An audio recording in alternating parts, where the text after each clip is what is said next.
Hello everyone, আসসালামু আলাইকুম। সবার কি অবস্থা, কেমন আছেন সবাই? আলহামদুলিল্লাহ, আমি ভালো আছি আপনাদের দোয়ায়।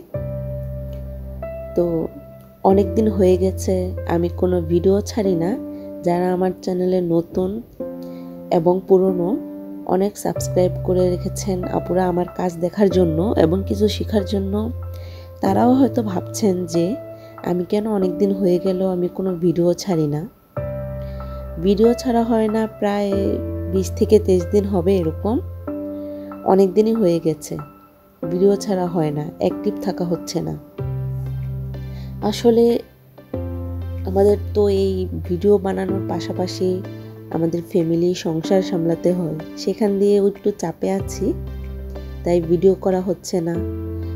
আর হচ্ছে যে আমার এক্সামের ডেটও দিয়ে দিয়েছে, এজন্য আমি আরও অনেক দিনও অ্যাক্টিভ থাকতে পারবো না। তবে অনেক আপুরা আমাকে অ্যাক্টিভ না দেখে, আমার ভিডিও না দেখে আমাকে হচ্ছে যে হোয়াটসঅ্যাপে নক দিচ্ছে যে আমার যে পেজ লিঙ্কটা আছে আমার ইউটিউবের চ্যানেলে, সেই পেজ লিঙ্ক থেকে আমার হোয়াটসঅ্যাপ নাম্বার নিয়ে আমাকে নক করতেছে। অনেক আপুরা আমাকে নক করতেছে যাতে আমি টোট ব্যাগ বানানো দেখাই, চুড়ির সাইজ দেখাই। আসলে আমি অ্যাক্টিভ থাকতে পারতেছি না, এই জন্য আমি আন্তরিক দুঃখিত আপনাদের সাথে।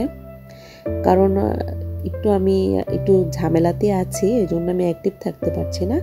কিন্তু যেসব আপুরা আমাকে হোয়াটসঅ্যাপে নক দিচ্ছেন, ইনশাল্লাহ আমি সব আপুদের কথা রাখবো।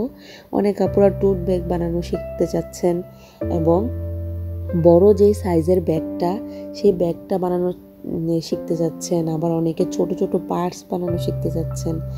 আসলে আমাকে একটু সময় দেন, ইনশাল্লাহ আমি আপনাদের সবার কথাটা রেখে, সবার কথাটা আমার মাথায় আছে, আমি ইনশাল্লাহ এই ব্যাগগুলো আপনাদের বানানো দেখাবো।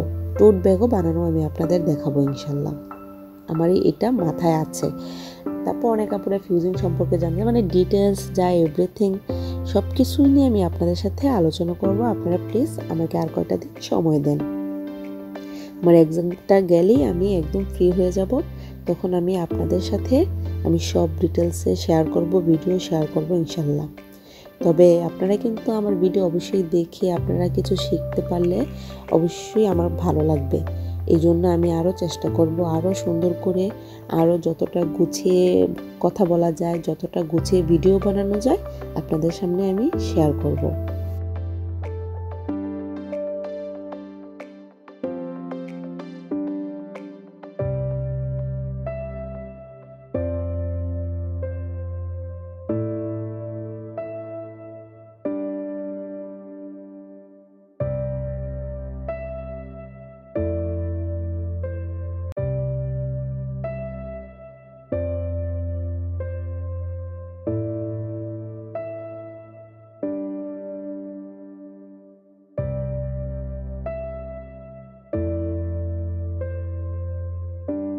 তবে ভিডিওর মাঝখানে বলে রাখি, যারা আমার চ্যানেলে নতুন তারা প্লিজ আমার চ্যানেলকে লাইক সাবস্ক্রাইব করে দিবেন এবং আপনারা কি শিখতে চান সেটা কমেন্ট বক্সে অবশ্যই জানাবেন।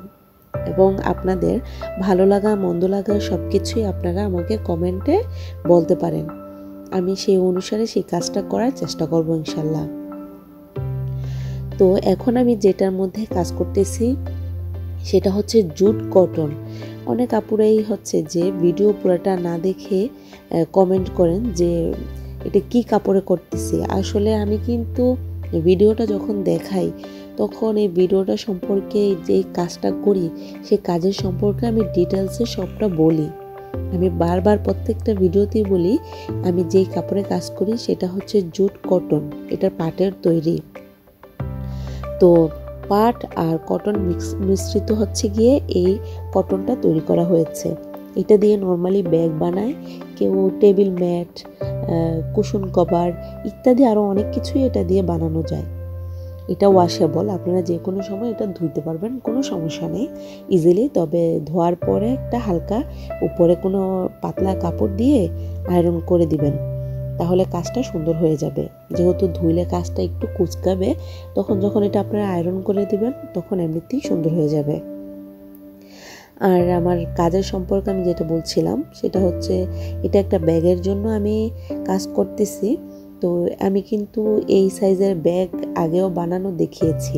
আপনারা যদি এই জুট দিয়ে ব্যাগ বানানো শিখতে চান তাহলে আমার আগের ভিডিও আছে, সেখানে আপনারা ভিজিট করতে পারেন। তো আমি এখানে সুই গোলাপ করেছি, সেটা হচ্ছে গুটি সুতা দিয়ে। এগুলা হচ্ছে প্রাইস হচ্ছে 15 টাকা করে এক একটা পিসের দাম। আর হচ্ছে পাতাতে আমি ফিশ বন স্টিচ দিয়েছি, আর ডাল সেলাই দিয়েছি, আর ফ্রেঞ্চ নট দিয়েছি আর কি। ছোট ছোট যেই চিটা চিটা ছোট ফুলের মতো দেখা যায় সেটা হচ্ছে ফ্রেঞ্চ নট বা গিট সেলাইও বলতে পারেন।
আমি কিন্তু এই জুট কটনের উপর আরেকটি সেম ডিজাইনের ব্যাগের কাজ করেছি, তবে সেটা হচ্ছে কালার কম্বিনেশনটা ডিফারেন্ট আছে। অনেকেই আমাকে নক করে জিজ্ঞেস করেন যে আমি কালার কম্বিনেশনগুলো কিভাবে ঠিক করি। আসলে এটা যার যার চয়েসের উপর, তবে কালার কম্বিনেশন উপরে কিন্তু আপনার কাজটা ফুটে উঠবে। তো সেম ডিজাইন আরেকটি দেখিয়েছি, সেটাও আপনারা চাইলে দেখতে পারেন। তো এতক্ষণ ধৈর্য সহকারে আমার ভিডিওটি দেখার জন্য ধন্যবাদ। আপনারা এভাবেই আমার পাশে থাকবেন। আল্লাহ হাফেজ।